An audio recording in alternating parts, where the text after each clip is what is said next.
Hello, I am Mario8th and welcome to Super Mario Bros. In Review, the show where I will be reviewing all 18 Super Mario Bros. Platformers and ranking them to find the ultimate Super Mario Bros. Game. You can find all the previous and future videos in the playlist linked in the description, but first, this week we will be visiting New Super Mario Bros. U for the Wii U, and also the Switch now. Oh boy. So, NSMBU is currently the fourth and final game in the new Super Mario Bros. Series, as well as being the most recent 2D Mario game in general. This one, I think, would be considered the sequel to NSMB Wii, I guess because it's on a home console and has 4-player multiplayer. The naming scheme for this series really got out of hand. Anyway, NSMBU launched in 2012, November for the US and PAL regions, December for Japan, and was a launch title for Nintendo's problem child, the Wii U. Upon release, it got relatively favorable reviews, with some being more critical of the, at this point, rote formula. But even then, it was one of the best-selling Wii U titles with, about 6 million copies sold. For context, the Switch release from 2019 has sold over 13 million as of March 2022. Although, this says more about the Wii U than the game itself. I did not buy this game for a long while. I waited about a year to even get a Wii U, and waited even longer to pick up the digital version of this game. Maybe 4 years after it came out? When it was released, I was still a poor high school student, so money was tough. The 1 or 2 games I was gonna buy were gonna have to be reviewed a little bit better. When I did finally pick it up, I was a still poor college student and really just didn't want this Mario-shaped hole in my repertoire. Also, they were on sale at the time. I was not at all excited for it.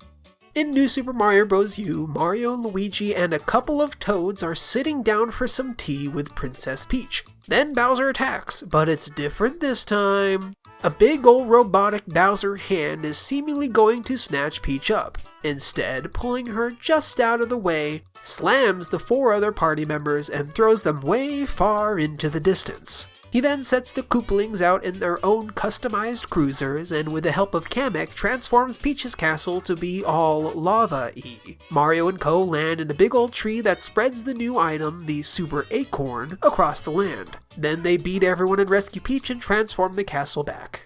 As far as the gameplay goes, it is just the same. I was less surprised this time than with NSMB2, but really everything in this game is just slightly polished NSMB Wii. The music, the same. The art style, the same. The physics and level design, the same. The world design, the same. In fact, the music I've been playing in the background is not from this game. This is the new Super Mario Bros. U version. Because every single song in this game is the same.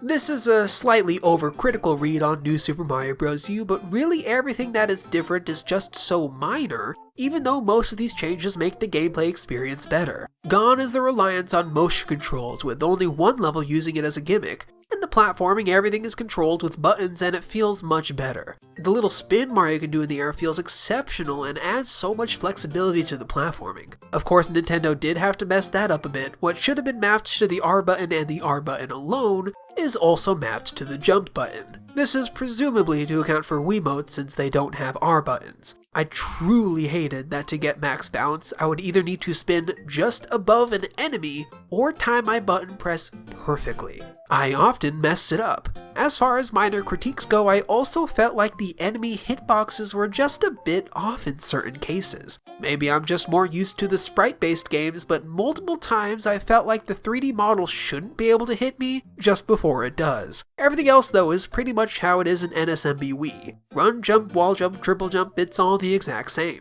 The main thing that the Wii U added was a second way to play. Everyone can play with either the Wiimotes or the Wii U tablet, but the tablet user can also touch the screen to add blocks in certain places. I didn't use this feature. The Switch version did add a couple extra things. Toadette and Nabbit are both played from the get-go. Nabbit is the super easy mode version of the game, and Toadette is the only character that can use the Super Crown, which turns her into a Peach-looking humanoid. This of course gave us the internet milestone of Bowsette, the gender-fluid human Bowser. So really, this game can't be all that bad then, can it?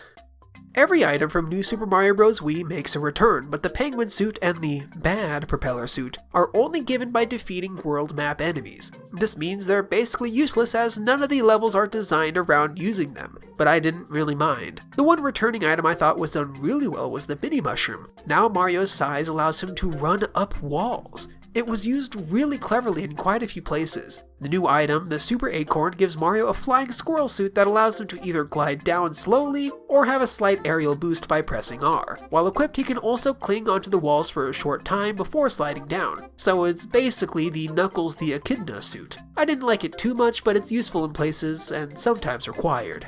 Yoshis also make their return. Grown-ups are level specific and work just like in New Super Mario Bros. Wii, but this time baby Yoshis are around too. Some are level specific while others can be found in the overworld map and brought into a level. Each can gobble up as many enemies as are in the level and have a unique power-up mapped to the R button. One blows up like a balloon, another lights up a dark level, another shoots bubbles that turn enemies into coins and power-ups. In the end, they're just another slight gimmick to the base gameplay, but they can be pretty fun to use at times. The only notable new enemy is the Waddle Wing, which can be sometimes found carrying the Acorn, and are just Goombas except when they jump down, they glide until hitting a wall or the ground. The rest of the enemies, including bosses, are all from previous games. Most of the Fortress mid-bosses are variations on Boom Boom and are all just as easy as in Mario 3. The last couple are the most fun, being a power-upped Sumo Bro returning from Super Mario World, and Kamek, who is fought just like in Yoshi's Island. No, Yoshi's Island is still not a Mario game, it's a Yoshi game. The regular bosses are just the Koopalings again, and really they all suck. There are 2 airship levels where Mario fights Bowser Jr. in his clown copter. Both of these are at least more interesting than the rest. And Bowser is the final boss again, nothing really special this time either. He gets big again, but this time Mario hijacks Jr.'s copter and whams it down. The levels in this game, I'd argue, are some of the best in the New Super Mario Bros. Series. Each manages to bring in a pretty cool mechanic that is never overutilized. Sure, a lot of Mario games have done this, but this one does it well too. And my biggest complaints from the previous games, where star coins and secret exits are particularly cruel to find, is mostly alleviated. The game even did a really cool thing where most of the courses that have secret exits hide the 3rd star coin behind it, cluing the player into where the exits are much better than the predecessors, but not as good as Mario World, where the levels are clearly indicated via color. Still not over that. Even then, some of the secrets are really dumb, like this one in the 2nd level in the game. There is literally no way I would have known to look up here. Even after looking it up, I still had a hard time getting up to it. It is completely unfair sometimes. Most aren't, but a couple are the worst designed secrets in the Super Mario series. The world map also received its biggest upgrade. The development team really harkened back to Super Mario World by making everything a single contiguous map. And even though the worlds are all the same thematically as in previous games, at least they're well designed aesthetically, and it is enjoyable walking across the whole thing. Unfortunately, this continuous design did make it a little harder to decipher when secret exits occur, but the 3rd star coin almost alleviates that. The forest where every level has a secret is also a bit disappointing. It's not as well designed as Mario World's Forest of Illusion, and is also just doing the thing again. The world skips are fun though. I really liked running up a vine and across a rainbow, or riding on a roller coaster, or sliding down an ice slide to skip entire worlds. The world map is probably the thing in the game with the most heart. There are 9 worlds this time around, each with a few levels, a fortress, a castle, and one secret level that opens up the world skip. All the levels are pretty good length, but none of them get that hard. The 9th world is 9 levels, and some of them do finally bring the heat. I can't say what playing this game would be like with multiple people, but it feels like it would get pretty hectic. And honestly, this series has gotten to the point of complete creative bankruptcy. There is just nothing more that this series can do without making large changes to its style. The music got so grating by the end, I really didn't want to listen anymore. I mean, I'd just played 2 other games with the same songs. And while Mario in HD looked good, the current style just isn't doing anything anymore. This is really shown in the stylistically best level in the game, the forest level with the painterly-like background and platforms. This level looks so beautiful, and they only use it once. If the entire game was as stylish as this, I'd have come away with a brighter opinion. But instead, it's the exception that proves the rule. And that's it. That's New Super Mario Bros. U. Except the Year of Luigi happened.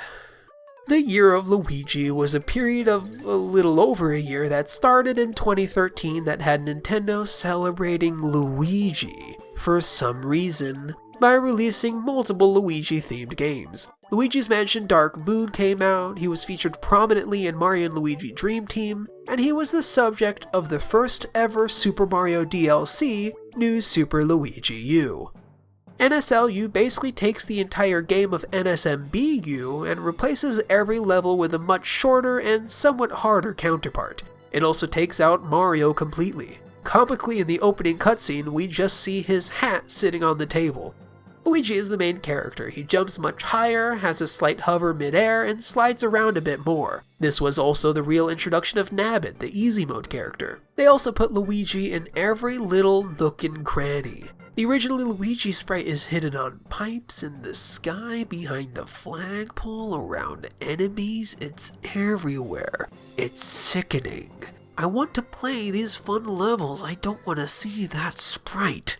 And each level is pretty darn good. They almost feel more refined than in the base game. Most of the level hazards return from New Super Mario Bros. U, but they're all utilized very well, and since each level has only 100 seconds, none of them get old. My two biggest complaints are that some of the star coins are really dumb, requiring ground pounding in almost random spots. And while the difficulty starts out harder than pretty much everything else in the base game, it never gets much harder than that. But given the levels are so much shorter, NSLU is a fairly tight package. Really, my biggest complaint is some of the secret exits and star coins. I recommend just pulling up a guide because some are hidden in really dastardly positions.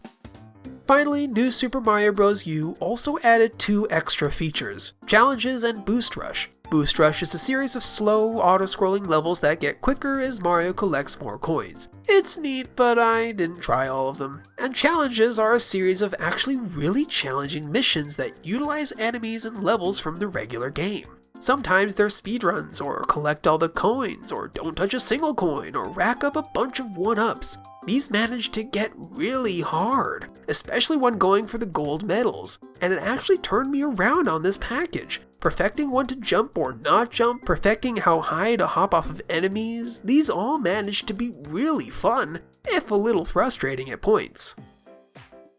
And that is New Super Mario Bros. U Deluxe. And that is it for two-dimensional Super Mario Bros. Games. I have mixed feelings about this one. After first playing it, I was really down on it. But this time around, I think I managed to find a lot more good out of it. Mainly from Luigi U and the challenges, but overall it's a fun collection of levels. Yeah, artistically there's nothing there, but it is a better package than the other New Super Mario Bros. Games. My current and final ranking of the best 2D Mario games is 11. Super Mario Bros. 2 The Lost Levels. I knew it would end up here.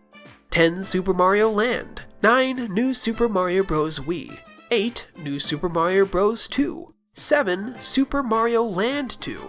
6. Super Mario Bros. 2 USA. 5. New Super Mario Bros. 4. New Super Mario Bros. U Deluxe. 3. Super Mario Bros. 2 Super Mario Bros. 3, and 1 Super Mario World. You know, I just talked a lot of trash about this game, and I'm a little surprised how high it wound up being. I'm actually a little surprised with my entire top 5. I knew in Mario World would be 1 and Mario 3 2, but seeing the original at 3 feels right, but is still a bit surprising. But what can I say? This is all just math. I am objectively correct with this ranking. But we're not done yet. We still have 2 more games to go. 2 of the longest games in the Mario series, and 2 wildly different takes on what 3D Mario can be. But first, we're starting with Super Mario 3D World. But in the meantime, thank you so much for watching. If you liked this video, maybe leave a rating or sub to be notified of more. While you're down there, you can check the description for all of my socials where I'm at Mario8th everywhere. I'm on Twitter, Tumblr, and you can see what games I'm playing on ggApp.io. Also in the description is the playlist that every Mario in Review video will eventually be in. And if you'd like, let me know what your personal Mario ranking is in the comment section. Anyway, thanks for watching, and I'll see you next time.